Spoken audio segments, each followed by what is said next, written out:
It's Egypt's most influential movement, yet the Muslim Brotherhood faces an ongoing crackdown. Is the group a danger to the country's security, as the government claims, or should it be allowed to participate in politics? This is Inside Story.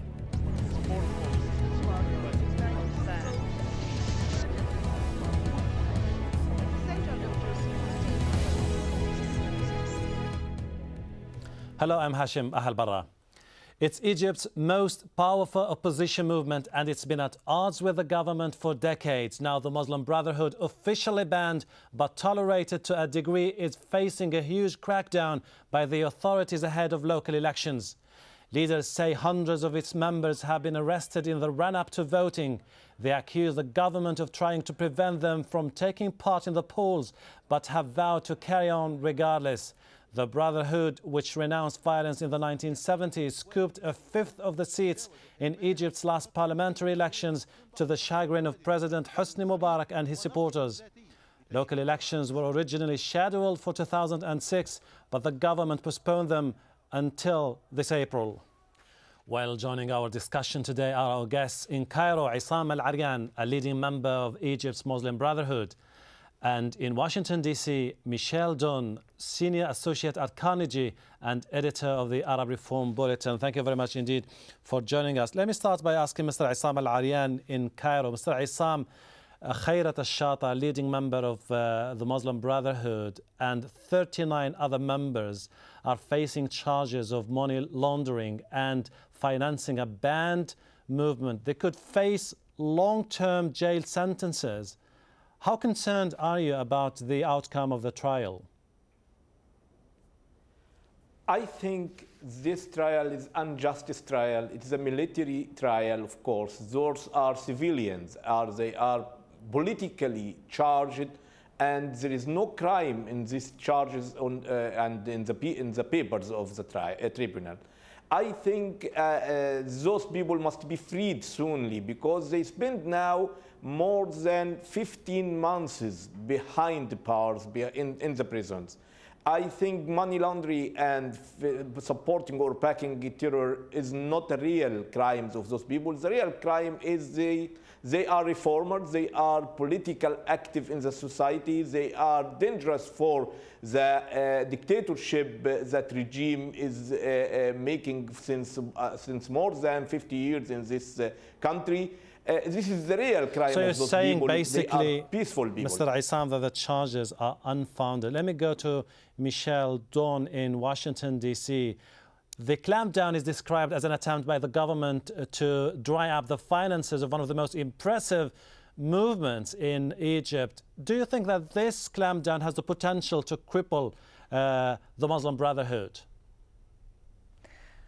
I don't expect that to happen. There is a long history of government crackdowns on the Brotherhood, of arrest campaigns against the Brotherhood, of military trials of Brotherhood members and leaders. This has been going on for many years. It is true that in the last year or so, the government has taken the new tactic of going after the finances of the organization. And they did freeze the assets of a number of members of the organization in the last year or so. But I was under the impression that those charges relating to money laundering had been dropped or might be dropped. So I am not sure that this, the current attempt to get a hold of the assets of the Brotherhood will actually succeed. Mr. Issam Al-Aryan, what makes you believe that this trial is politically motivated and that the real motive is basically to undermine the chances of the Ikhwan? This trial comes in the context of a campaign against Muslim Brotherhood after their success in the last parliamentary election and winning about 20% of the seats of the parliament. And also this trial today was postponed to 1 month to face or to be accommodated with the incoming local elections in April, in 8th of April. And it may be also delayed to avoid the sympathy in the society with Muslim Brotherhood if these verdicts come suffer or tough against those innocent people. Mr. Those Issam, are reformers, those are businessmen, and the money laundering is not any charge, no evidence for this charge. And Muslim Brotherhood is well known as a moderate group, as a political popular group, and our system, our idea is gradual, peaceful change of the society and reform but of still the government. The problem is that now the society believes into what you say, and we'll definitely go back into that in more detail in the second part of this show. Let me go to Michelle. The clampdown comes in the context of attempts by the government last year to write into constitution new provisions, new legislations regarding the anti-terror law, giving the president the right to unilaterally dissolve the parliament and fight underground groups or all those who are associated with terror. Is this a pretext to mainly target the Muslim Brotherhood or part of a global effort to fight anti-terrorism? No, I think that what is going on in the constitutional amendments that you mentioned were largely an attempt to cut the Brotherhood back as a political opposition organization. Yes, there is a new anti-terror law that is likely to be passed in Egypt soon, but there were also amendments to the Constitution just about a year ago in which the ruling party put into place elements of the Constitution that say that no party can be formed, no political party can be formed, even on the basis of a religious frame of reference. They used a particular term, marja'iyya, frame of reference, that other Islamist parties use. And so there is definitely a clear attempt to keep the Brotherhood from forming a political party.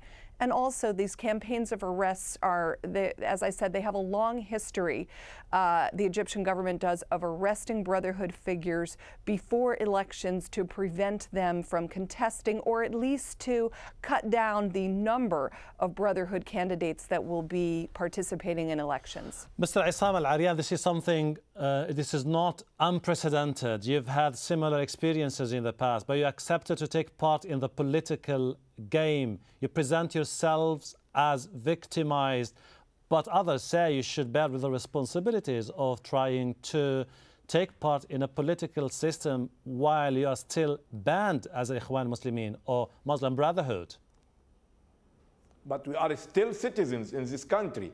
We have the civil rights of the citizens in this country, and you participate in every election as independent, not as a group. And also, in the last constitutional amendments, you must say that the supervision of the judiciary, of the judges on the election is now lifted.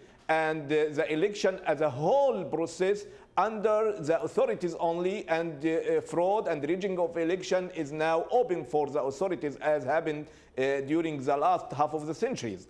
And also the Article 179, which gives the president the right to charge anybody with terrorism and to establish a court, special courts out of the ordinary judiciary system, and to fight against anybody who can be dangerous for the political life, not only for crimes as terrorism. Also, Muslim Brotherhood are now under campaign from previous governments during the monarchy, during the Republican Nasser Sadat, and also during Mubarak regime. And there is no way the Muslim Brotherhood is going to enforce it, and more support for the Muslim Brotherhood in the society, because they are have sympathy during these campaigns, during this last 60 years. Mr. Issam, also, we are in the society, in the ground, among people. Got your idea that you're part of the society, and it's absolutely your right to take part in politics. But time for a short break, and when we come back, we talk about the Muslim Brotherhood as it celebrates its 80th anniversary. We'll ask, is the group any closer to power? Stay with us.